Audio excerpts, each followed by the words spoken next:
우리가 마가복음 계속 살피고 있는데 오늘 이 본문의 내용은 바디메오에 관한 이야기입니다. 바디메오는 어떤 사람이죠? 오늘 말씀을 보니까 46절 한번 보세요. 같이 읽을까요? 그들이 여리고에 이르렀더니 예수께서 제자들과 허다한 무리와 함께 여리고에서 나가실 때에 디메오의 아들인 맹인 거지 바디메오가 길가에 앉았다가 맹인 거지입니다. 그 이름을 바디메오라고 하는데 사실 디메오의 아들인 맹인 거지 바디메오, 이게 참 묘한 이름이에요. 이제 아들이라고 하는 뜻이 바라고 하는 말이 이제 아들이라는 뜻이고요. 디메오라고 하는 그 아버지 이름인데, 아버지는 디메오라는 이름을 가졌는데 바디메오는 디메오의 아들이에요. 그러니까 우리가 성경을 통하여서 바디메오가 그 맹인 거지의 이름일 것이다 라고 기억을 하지만, 진짜 성경 그 자체의 의미대로 이해를 하면 디메오의 이름 없는 아들이에요. 바디메오는 그 디메오의 아들이라고 하는 말의 표현이거든요. 분명히 아버지의 이름은 있고 그 아버지가 누구인가가 표기가 되어 있는데 그 아들은 이름도 없거니와 맹인 거지예요. 어떻게 이런 일이 있을 수 있는가 의아해할 수 있는데, 이 유대 세계가 굉장히 좀 보수적이고 봉건적이고 어떤 사회 전반의 시스템이 이 세속의 어떤 구별이 엄격했던 시대였어요. 그래서 교회는 거룩하고, 이 교회를 내려가는 저 교회 문밖 3층에서부터 한 층씩 내려갈 때마다 세속화된다 라고 하는 그런 생각처럼 다 구분을 지어서 살았습니다. 그래서 성소 가까이에는 진짜 거룩한 거, 성소 자체가 가장 코어라고 할 수 있는, 핵심이라고 할 수 있는 지성소에서부터 이방인의 뜰까지 이 5개에서 6개의 구획으로 나뉘어지는 겹겹의 형태로 이루어져 있거든요. 그러니까 가장 거룩한 거, 덜 거룩한 거. 그래서 유대인의 남자가 들어갈 수 있는 지점과 제사장이라야 들어갈 수 있는 지점, 이렇게 나뉘어서 성전이 딱 모양이 되어 있었어요. 그러니까 성전은 이스라엘 사회의 축소판이라고 보면 됩니다. 그래서 이걸 조금 확대시키면 예루살렘은 거룩한 도성, 우리 봤죠? 예루살렘에 올라가면서 마가복음에서 예루살렘을 어떻게 표현했습니까? 거룩한 도성이라고 표현했어요. 예루살렘을 거룩한 곳으로 알고, 예루살렘 밖의 지역과 그 멀리 떨어질수록 덜 거룩하다, 이런 세계관이, 이런 생각들이 사람들의 보편적인 인식이었어요. 그러다 보니까 앞을 보지 못하는 장애를 가지고 태어난 아들, 이름도 쉽게 붙여줄 수 없는 것 같이 여기는 사람들이 있었고, 왜냐하면 병이 그 시대에 마치 저주처럼 받아들여졌거든요. 이것이 오랜 시간을 지나서 하나님의 말씀의 본래의 뜻이 그게 아니다라는 것이 밝혀졌죠. 우리 한국 사회에서도 불과 얼마 전까지도 흠이 있다라고 하는 것이 마치 육체의 질병을 가진 것과 같은 것으로 받아들여지는 시점이 있었습니다. 근데 우리 중 누구라도 마지막에는 다 질고를 안고 가죠. 목사님 그런 말씀하셨어요. 저는 20대 건강하고 최상의 형태로 마지막 부르심을 받기까지 살고 싶습니다. 예, 물론 그렇게 살고 싶은 마음이야 누가 없겠고 모르겠습니까? 근데 그럴 수 없다라는 사실을 우리 모두가 잘 알고 있어요. 그래서 누구라도 질병과 질고를 통하여서 이 땅에서의 연약함을 뼈저리게 절실하게 느끼다가 사는 것이 이 땅 하늘 아래서의 인생인데, 근데 그렇게 보자면 누가 병이 없는 사람이 누구죠? 질고를 모르고 전혀 아프지 않고 이 땅에서 영원히 살 수 있는 것 같은 사람이 누구일까요? 없어요. 그러니까 이 맹인이라고 하는 그 순간 그 때의 육체의 질병에 대하여서 사람들의 인식이 자기 자신에게 해당되어지지 않는 현상을 가지고 하나님의 저주를 받았다. 이게 이제 구약적인 어떤 세계관에서 나온 판단들이었는데, 그렇게 생각하다 보니까 아들인데도 이름을 부르지 않아요. 분명히 어렸을 때 태어날 때는 기쁨으로 받았는데 육체의 장애가 있다 보니까 그 아이의 이름을 부르지도 않고 새겨주지도 않을 이런 형편에 놓여있는 사람이 바디메오입니다.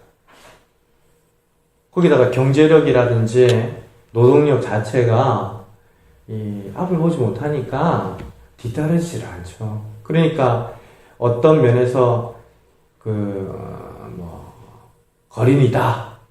그 형편이 얼마나 어려웠는가를 단적으로 보여주는 것이 맹인 것이 바디메오라고 하는 표현에 담겨져 있는데요. 한번 보세요. 46절 보니까 길가에 앉아 있습니다.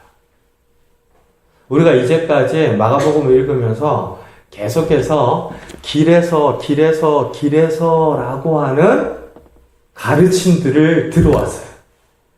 마치 길을 걷는 중에 그것이 교실인 것 같이, 그것이 천국인 것 같이, 그것이 교회인 것 같이, 그것이 예배의 현장인 것 같이 가르치시고 보여주시는 예수님의 교훈 전체를 제자도라고 불렀습니다.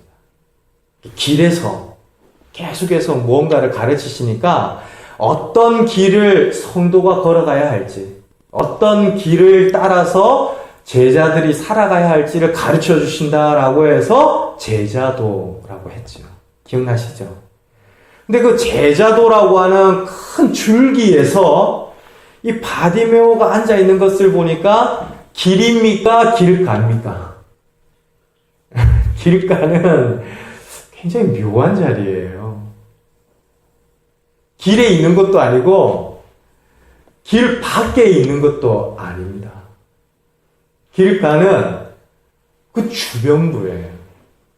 그러니까 맹인이며 거지였던 바디메오가 길가에 앉았다라고 하는 이 표현 자체가 참 심상치가 않습니다. 왜냐하면 많은 사역들을 통하여서 뭔가 눈을 뜬 것처럼 반짝반짝거리는 이들은요, 길을 따라와요. 그리고 함께 가자 그러면 그 길을 어디든 걷습니다. 심지어 저와 함께 태국을 7번 다녀온 청년도 있어요.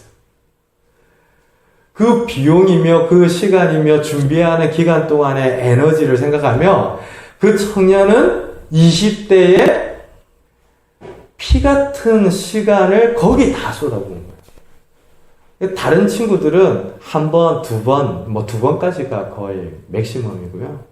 2번 정도 가면 이제 다른 지역의 비전을 따라서 선교도 가고 해왔는데 그 청년은 한 7번 정도를 같이 갔던 것 같아요. 근데 언젠가 제가 한번 그 친구한테 물었어요. 왜 이렇게 너 태국만 이렇게 보냐? 근데 자기가 정말 이 선교에 대한 마음이 없을 때, 선교를 가긴 가는데 단기 선교 특별히 선교에 대한 헌신과 결단과 충성을 다 담아서 단기 선교를 가는 게 아니고요. 관심과 더불어서 시작되어지고 준비하다 보면서 기도하면서 은혜 받고 또 그 은혜로 낯선 곳에 가서 문화도 경험하면서 나누고자, 섬기고자, 이런 식으로 자꾸 진행이 되거든요. 근데 이 청년은 자기가 그런 중에, 그래서 신앙도 제대로 확인하지 못하고, 사무해라, 그 개인적이고 인격적인 하나님의 부르심에 응답하는 믿음으로 서지 못한 채로 선교에 한번 왔었대요. 그런데 낯선 태국 사람들이 은혜를 받고 기도하면서 우는 모습들을 보면서 깨어진 거예요. 말도 통하지를 않는데 하나님께서 은혜 주시니까 말이 통하는 것 같이 마음문이 열리고 손을 잡고 기도했을 뿐인데 이 기도가 이 사람에게 태국말로 들리는 것도 아닐 텐데 눈물을 흘리면서 같이 기도하고 이런 경험들 하면서 야, 진짜 내가 말로만 듣던 선교가 하나님의 생생한 역사가 임하는 현장이었구나라는 것을 알고는 은혜를 받은 거죠. 그 전에 길가에 앉은 것과 같이 선교에 따라왔는데, 묻어왔는데, 한번 눈이 뜨이지고 보고 나서는 그 태국에 가는 선교의 사명이 젊은 날 자기에게 주어진 부르심이다 생각을 하고 7번씩. 그러니까 이 친구는 대학을 졸업할 때까지 다 따라왔어요. 그러니까 야, 이게 참 길가에 앉았다라고 하는 것이 그런 의미겠구나. 저와 여러분들도 분명히 있잖아요. 뭔가 보이지를 않아서 예배당에 앉아 있긴 한데 그 예배 드리는 현장에서도 길도 아니고 길밖도 아닌 길가에 있는 것 같아요. 지금 바디메오의 형편이 그냥 물리적으로 길에 있는 것이 아닌 길가에 앉아 있었겠지, 구걸했겠지 이렇게 하고 지나칠 수도 있는데 마가복음이 그 장면, 그 바디메오가 앉아있는 지점을 이야기하면서 참 묘하게 이야기를 끌고 가고 있구나라는 것을 깨닫게 돼요. 우리 좀 앞질러서 한번 볼까요? 52절 같이 읽겠습니다. 같이 읽겠습니다. 예수께서 이르시되 가라 내 믿음이 너를 구원하였느니 하시니 그가 곧 보게 되어 예수를 길에서 따르니라. 그러니까 바디메오가 길가에 앉았는데 바디메오의 결론과 나중은 어떻게 되었다고요? 예수님을 따르게 되었다고 이야기를 하죠. 그러니까 그냥 주수 목사가 앞에 있고 우리 집사님이 저 뒤에 계시고 누군가는 여기에 앉아있고 이런 위치를 보여주는 표현으로만 생각할 것이 아니라 길가에 앉았던 사람이 눈을 뜨고 나서 선명하게 은혜를 받고 무엇인가를 깨달으니까 이제는 자기가 앞서가시는 예수님을 뒤따르고 예수님을 쫓아가는 제자의 행렬에 함께 하게 되었다라고 성경이 이야기를 하는 거예요. 이 바디메오 사건이 이 길에서라고 하는 이 제자도의 가르침을 마무리하는 결론이다라고 이야기할 학자들이 많은데요.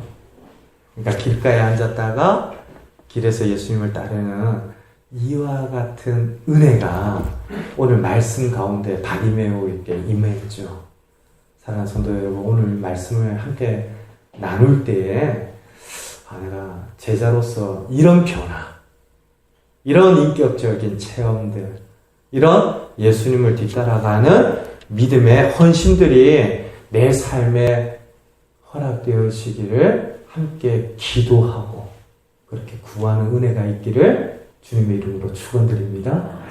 그렇게 바디메오가 맹인 거지였고 이름까지도 이렇게 부르심을 받지 못한 디메오라고 하는 아버지의 아들로서만 나타나고 있는데 굉장히 인상적이게도 47절 보니까 예수님께 반응을 해요. 참 예수님과 그의 말씀에 반응하는 일이 굉장히 쉽지 않은 일이잖아요. 아무리 이야기를 해줘도 깨닫지 못하는 친구들이 있죠. 이번에도 명절 기간에 이 초등학교 동창이 이제 원주 쪽에 있는데 창원 친정을 찾아서 내려왔다가 뭐 요즘 이렇게 연락할 수 있는 길들이 많아서 이제 문자가 왔어요. 그러면서 자기가 이제 주일학교 교사도 하고 교회도 섬기고 이번 명절에 예배도 드린다 라고 해서 제가 예배 드린다고? 참 잘하는 거다. 참 좋은 거다. 명절에 가정 예배 드릴 수 있다면 참 감사한 거다. 그리고 이제 답을 했더니 수성이 너도 예배 드리냐? 그러는 거예요, 저거. 제가 뭐라고 대답을 못하고 나도 예배 드린다. 그리고 했는데 나중에 이제 다른 친구들이 그 친구한테 야, 수성이 목사다. 그렇게 이제 문자를 남겼어요. 그랬더니 그 초등학교 때 날 괴롭히던 수성이가 목사가 됐다 이러면서 하나님 살아계신다 뭐 그러면서 갑자기 난리가 났어요.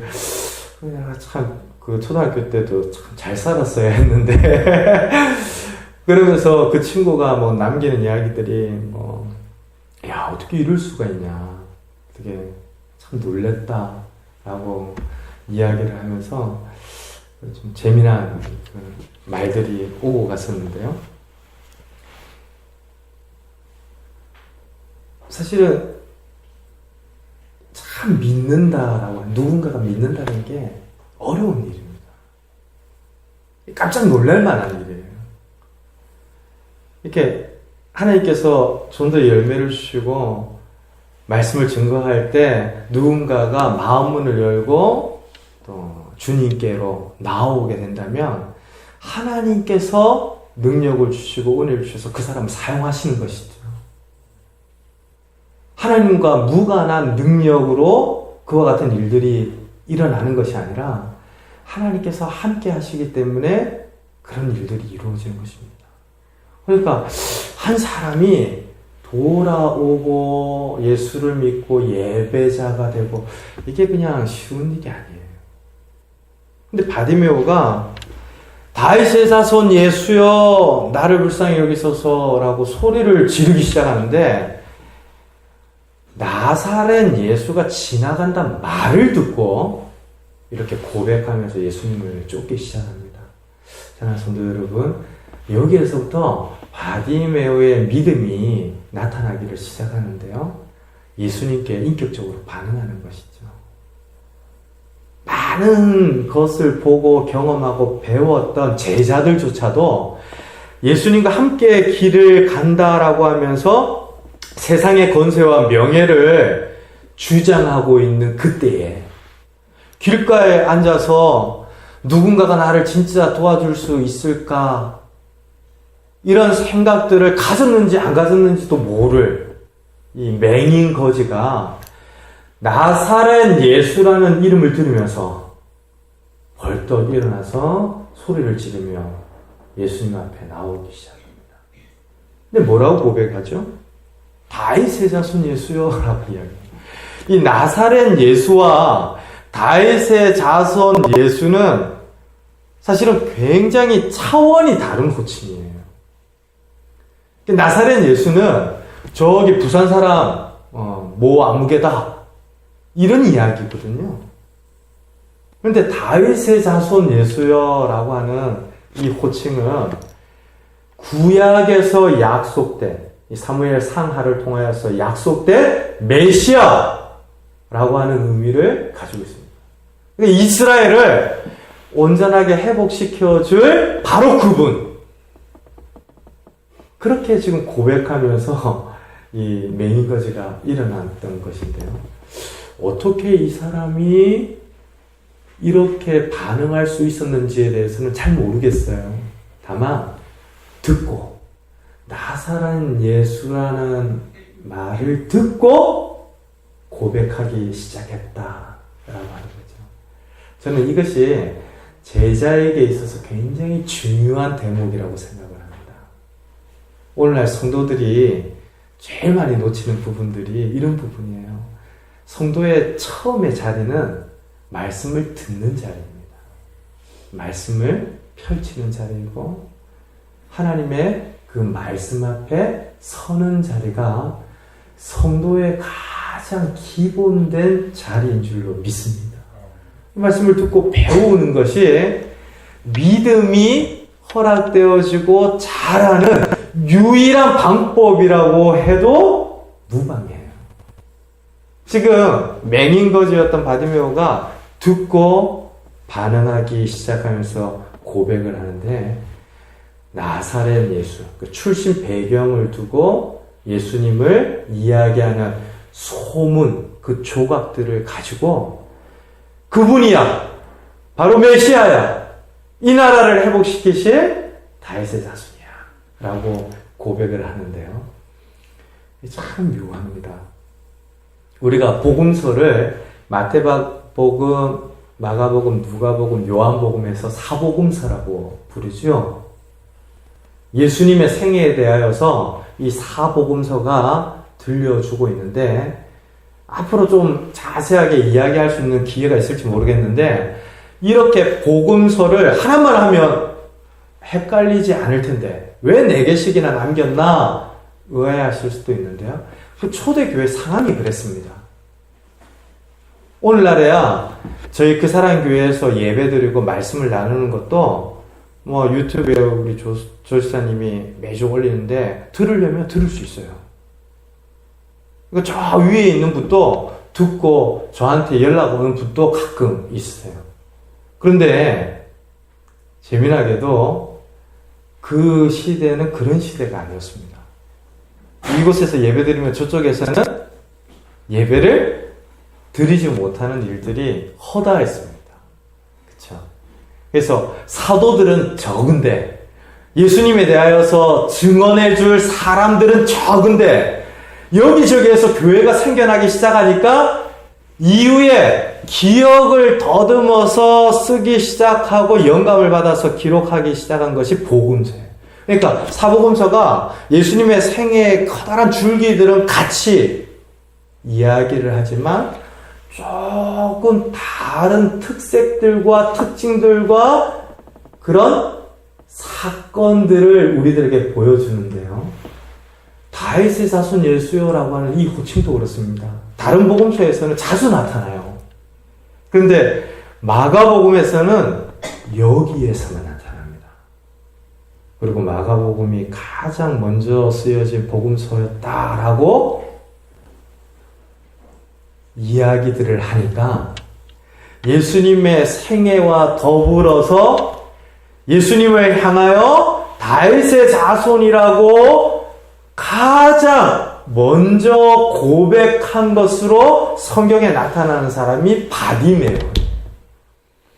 이거 참 마가복음의 이야기만 들으면 그렇습니다. 이런 부분들이 뭔가 이 바디메오가 길가에 앉았다가 길에서 예수님을 따르는 제자가 되는 이 과정, 이 믿음, 그리고 예수님의 제자가 되는 이 바디메오를 마치 믿음의 본과 같이, 이정표와 같이 우리들에게 강조하고 있다 라고 하는 생각들을 하게 되는데요. 보세요. 나사렛 예수란 말을 듣고 다윗의 자손 예수여 라고 고백하죠. 그리고 나를 불쌍히 여기소서라고 간구합니다. 지금 예수님께서 어떠한 일들을 행하시는지에 대하여서 알고 고백하는 거죠. 아니 나사렛 예수가 누군데? 라고 생각하고 의아해했다면 그렇죠? 나를 불쌍히 여기소서 이렇게 이야기를 하지 못했을 겁니다. 똑같은 사람을 봐도요. 그 사람에 대한 정보들이 다 달라요. 그래서 그 사람이 이런 일을 했다는 데까지 구체적으로 듣지 못하면 그냥 이름 정도 잠깐 기억했다가 금방 잊어버립니다.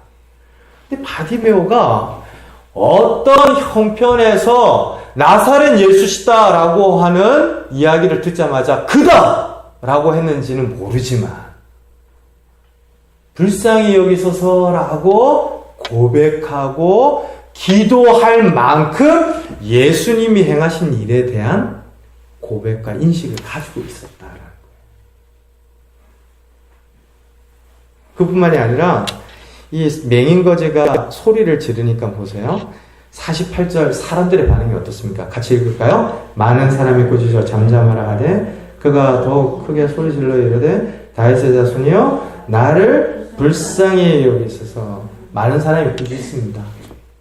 예배드리는데 누군가가 불쑥 이렇게 들어와서 소란을 피운다. 그러면 앞으로 그런 일이 일어나서는 안 되겠지만 행여 일어나게 되더라도 절대 동요되거나 소란스러워 하지 마십시오. 다 그게 이제 영적으로 우리가 생각을 하면 해방이죠. 예전에 진짜 사역 중에 예배하는데 누가 들어와서 자해를 했던, 그런데 그 장면이 얼마나 끔찍했는지 그 모습을 봤던 예배자들의 마음이 한 주 동안 다 싸늘하게 깔아앉아 버리는. 그래서 야, 그런 일이 교회에 있어서는 참 안 되겠지만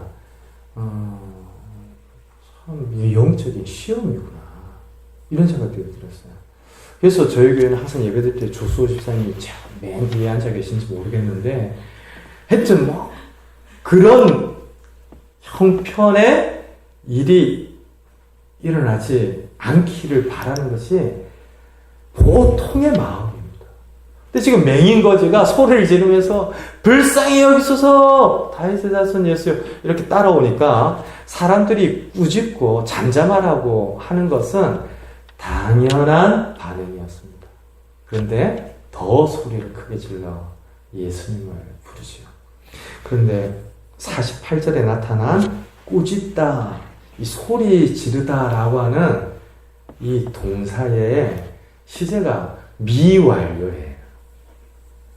이걸 조금 쉽게 이해를 하면 언제부터 시작이 되었는데 아직 끝나지 않은 행동을 이야기할 때 사용하는 방법들이에요. 그러니까 지금도 그렇게 하고 있는, 그래서 단 한 번에 끝난 일이 아니라 계속해서 이루어지고 있는 어떤 일이거든요. 잠잠하라고 꾸짖었던 것도 한 번 꾸짖은 게 아니에요. 계속 꾸짖었어요. 계속 꾸짖었는데 그때마다 소리를 지르는 것도 한 번 지른 게 아니에요. 꾸짖을 때마다 물러서지 않고 예수님의 도움을 구했다라고 하는 겁니다.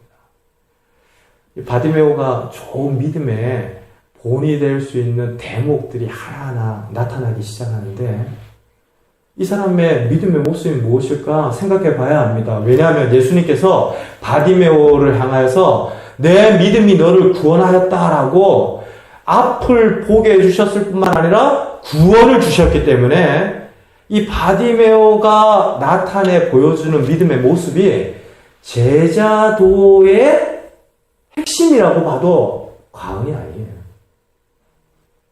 그러니까 말씀을 듣고 인격적으로 반응했죠. 예수님이 누구신가에 대한 구체적인 정보를 가지고 그가 행하실 일들을 기대하면서 불쌍히 여기소서 소리를 지르기 시작했죠. 방해가 있었고 해방이 있었고 사람들이 제재를 가했는데도 위축되지 않고 더 소리를 지르며 예수님 앞에 나왔습니다. 사랑하는 성도 여러분, 누군가가 예수 믿는 일을 방해할 수 있습니다. 가까운 가족이 해방이 되고 걸림이 될 수 있습니다.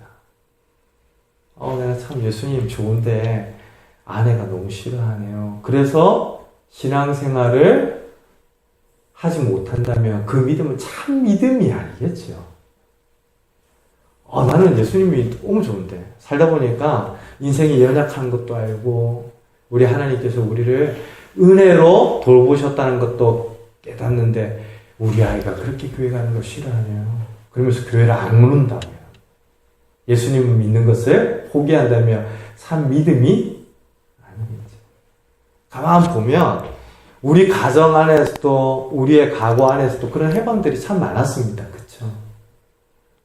남자 형제들 군대에 가서 이게 교회 못 가도록 핍박받은 이야기 들으면 되게 재미난 일이 많아요.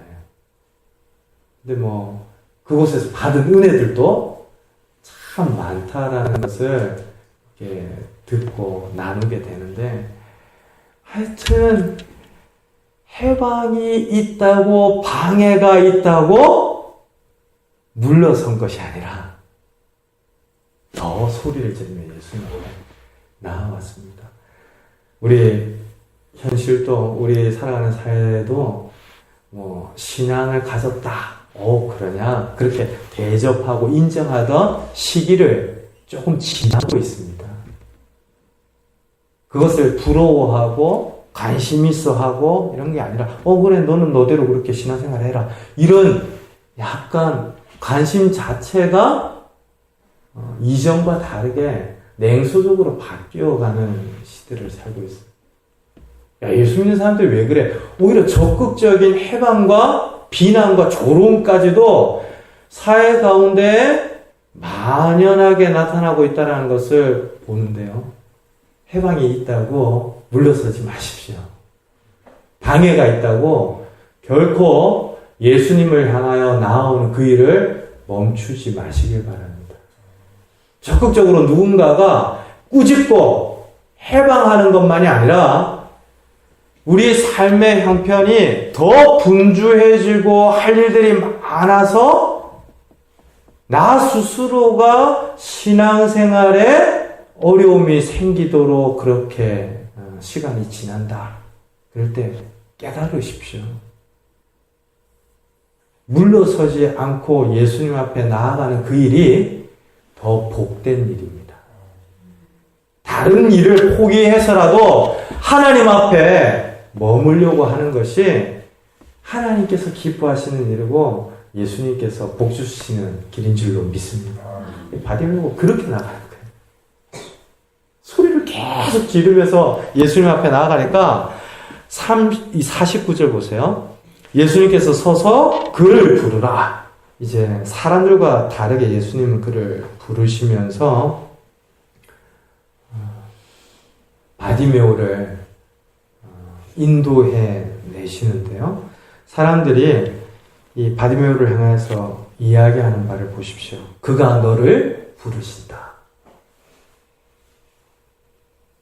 그가 너를 부르신다.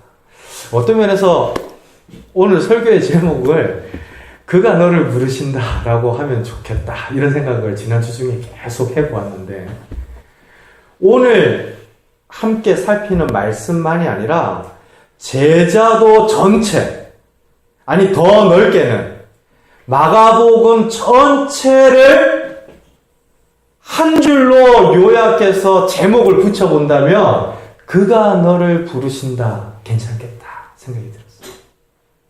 앞서 제자도의 결론이 바디메오 사건이다 라고 말씀을 드렸는데, 바디메오를 예수님이 부르신다, 이것이 오늘 저와 여러분들을 향한 부르심이고요. 이 사사시대를 마무리하고 사무엘 시대를 여는, 사무엘 상하를 여는 사무엘을 향한 하나님의 부르심과 동일하죠.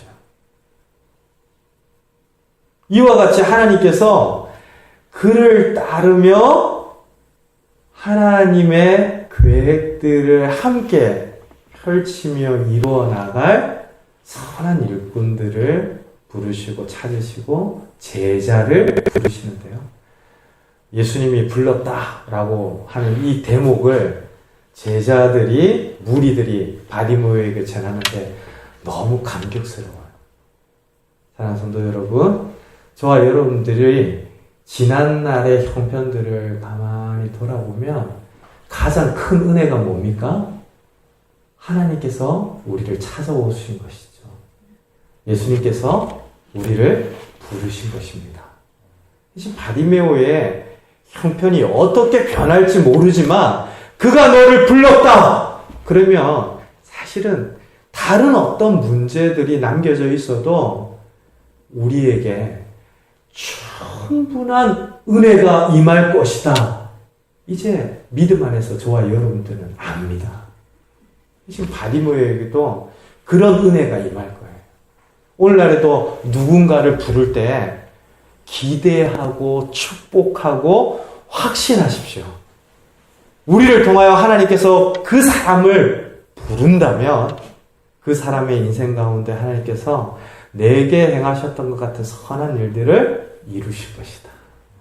그 사람의 마음밭을 기경할 뿐만 아니라 말씀의 씨앗들을 주시고 믿음을 주시고 자라게 하시고 나와 같이 하나님의 부르심 앞에 서서 길가에 앉아있던 시절이 있었지만 길을 따르는 제자로 세워가실 것이다. 이런 기대를 가지고 그가 너를 부르신다.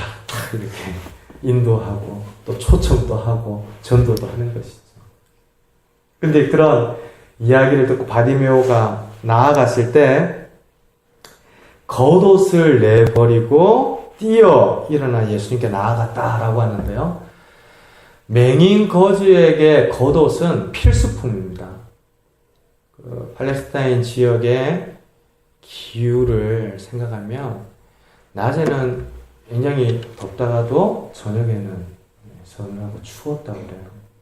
그래서 이 거지들의 경우에는 구걸을 하기 위해서 겉옷을 낮에는 펼쳐놓고 저녁에는 이불처럼 둘러서 체온을 유지하는 데 굉장히 중요한 생필품, 생존을 위한 필수품이었다고 해야죠.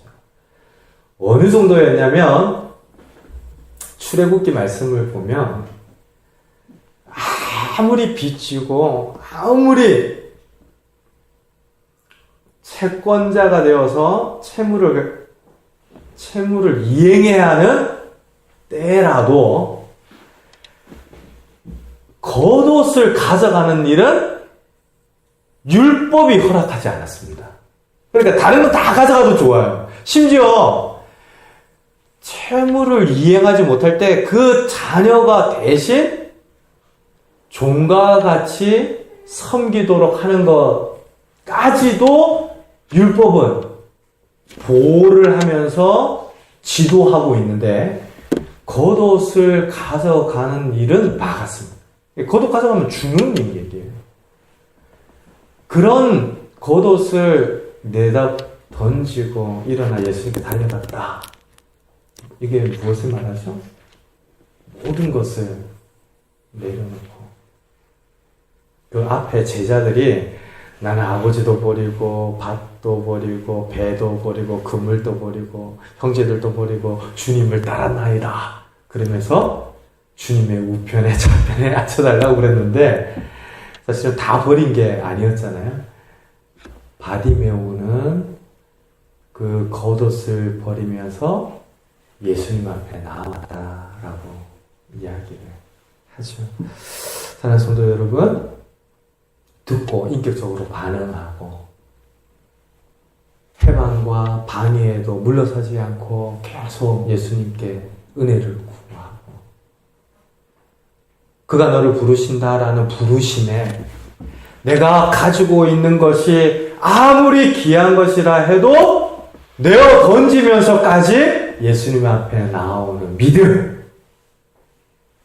바디메오만의 믿음이 아니라 저와 여러분들의 믿음으로 하나님께서 허락해 주시는 줄로 믿습니다. 우리가 그런 믿음을 통해서 예수님의 제자가 되고 성도가 되어진 것인데요.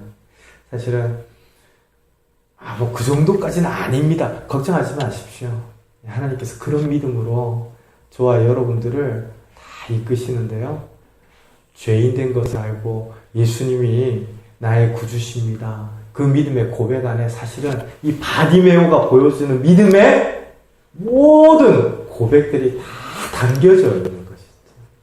이것이 세상에 알지 못하는 복음의 비밀이기도 하고 능력이기도 한데 저와 여러분들 가운데 이와 같은 믿음의 모습, 속성들 이런 태도와 고백들이 계속해서 이어지는 이번 한 주 되시기를 바랍니다.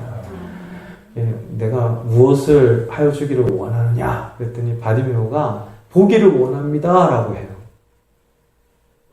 그 앞서 세베대의 아들 야고보와 요한이 주님 우리가 구하는 것이 어떤 것이든 들어주십시오 소원을 말했거든요.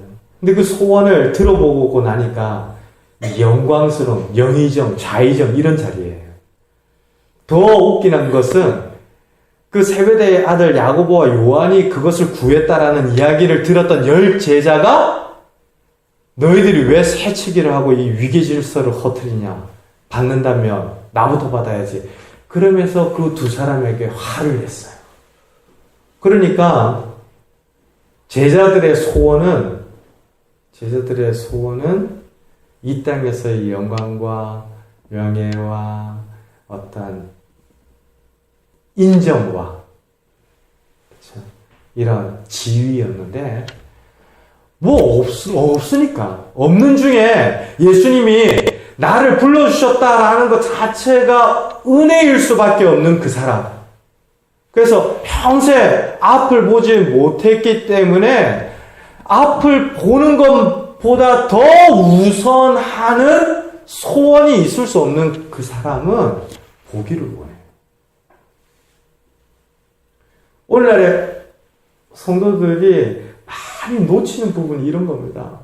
내가 영적으로 늘 제대로 알지 못하고 보지 못하고 깨닫지 못하고 늘 하나님 말씀은 내게 주어질 때 기쁨으로 받는데 나는 참 그 말씀을 따라 살지 않는 것 같은 이런 묵상과 반성들을 가지고 있다 보면요 보기를 원합니다. 주님을 보기를 원하고 주님의 음성 듣기를 원합니다. 이런 소원들이 나오죠. 예전에 그 기도원에 우리 친구들과 함께 올라가서 예배를 드리고 내려와야 했어요. 사실은 은혜를 받고자 제 발로 올라갔으면 참 더할 나위 없이 좋고 제가 이렇게 믿음의 간증으로 여러분들과 나눌 수 있을 텐데 제가 이야기를 하면서 또 솔직하게 말씀드린 건 신학하니까 꼭 이수를 해야 되는 그 코스처럼 올라가라. 저도 친구들과 올라가면서 그 기도원 주변에 이제 족구장이 있으니까 족구도 좀 하고 말씀도 좀 보고 기도도 하고 예배도 드리고 겸사 뭐 이래서 이제 올라가서 시간을 가졌었는데 기도하는 중에 하나님이 다 은혜를 주신 거죠. 그러면서 진짜 소원들을 이야기하면서 기도를 막 하는데 보기를 원합니다. 주님, 내 평생 동안 욥이 그 고난과 연단을 다 지나서 내 눈으로 주님을 보는 것 같습니다라고 했던 그런 고백에 이르기까지 주님 하시는 일을 보기를 원하고 주님께서 내게 바라시는 그 일 선명하게 보기를 원하고 영적인 눈이 열리기를 원한다라는 소원이었어요. 그때 뭐 공부 1등하고 장학금 받고 뭐 이런 소원 아니고요. 큰 교회 담임 목사들 이런 소원이 아니고 주님 진짜 주님이 하시는 그 일을 보기 원합니다. 이런 소원이 나오더라고요. 바디메오의 상황이 그런 거죠. 뭐 돈을 더 많이 벌고 더 좋은 집을 살고 이런 소원이 아니고 진짜 보는 것 자체를 그렇게 갈망하면서 살았던 사람이니까 다른 것이 없어도 그냥 그저 보는 것만으로도 감사하는 거예요. 주님께서 그 소원을 들으시면서 내 믿음이 너를 구원하였다라고 하는데 보는 것만이 허락되어진 것이 아니라 구원까지 허락하셔서 제자가 되죠. 사랑하는 성도 여러분, 가만 생각해 보면 우리가 구한 것만 하나님 들어주신 거 아닙니다. 우리가 구한 것보다 더 풍성한 은혜 주신 줄로 믿습니다. 내가 알고 바랬던 소원보다 더 넉넉하고 좋은 것으로 하나님 응답해 주셨습니다. 지금 예배를 드리는 이 순간에 우리의 고백이 바디메오의 고백이고 우리의 믿음이 바디메오가 가졌던 그런 믿음이라면 이번 한 주 길가에 앉아서 주저하거나 머뭇거리지 말고 예수님 주신 은혜로 인하여서 눈을 뜨고 그 은혜를 곰곰이 헤아려 볼 때마다 주님 가시는 그 길이라면 나도 따르겠습니다. 이 바디메오의 결론과 같은 그런 고백과 결단과 헌신이 저와 여러분들의 삶 가운데도 새롭게 일어나고 다시 시작되어지는 이번 한 주 되시기를 주님의 이름으로 축원드립니다. 우리 같이 한번 기도하겠습니다.